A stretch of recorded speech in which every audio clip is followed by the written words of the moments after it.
On the seventh day, Babaji said to me, I have to go away for 4 days to be with my master.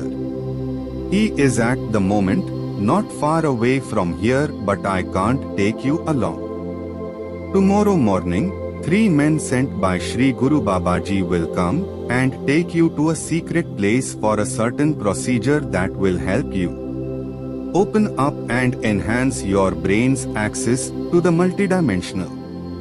They will whisper the code word which only you and I know. You can go with them safely.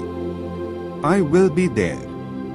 Meanwhile, relax and continue with your practices. Don't eat anything at night today, and drink plenty of water.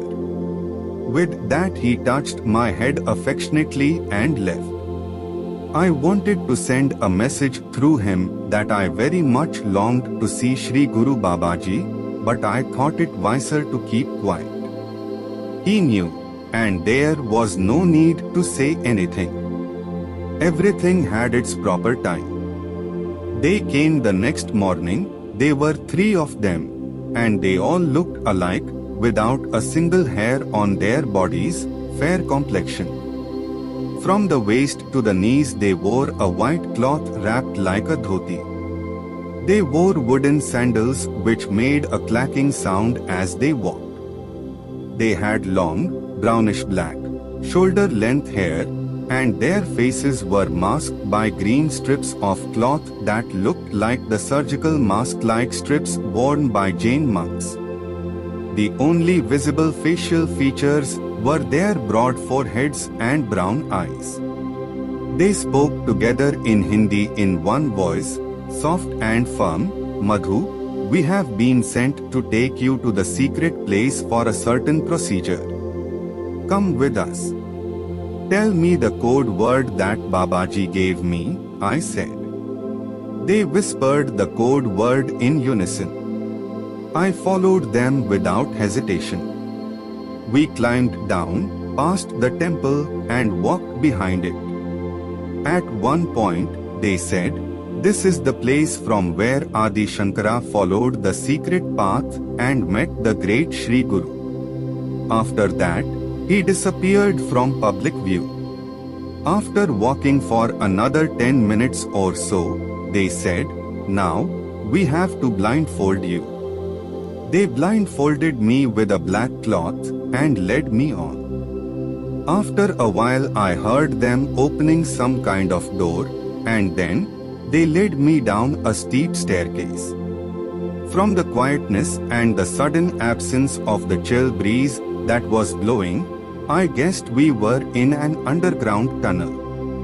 When we stopped, I smelled incense.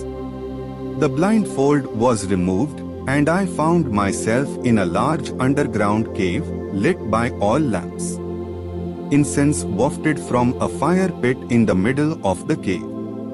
At the far end, I was relieved to see Babaji. Have no fear, he said.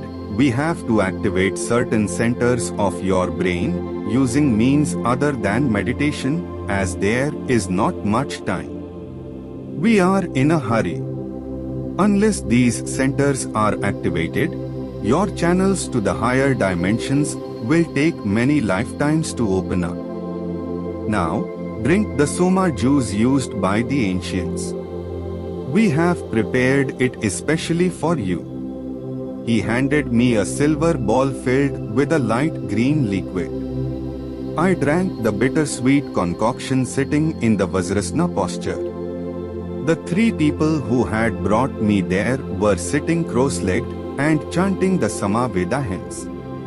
Under Babaji's directions, the 3 companions, who had stopped chanting, brought a black hemisphere and placed it near my head. From the hemisphere they pulled out 2 golden strings and connected them to either side of my head. Then they pressed hard on the top of the device. A searing pain shot up my backbone, and such heat was generated that I felt that my whole body, especially my head, was on fire.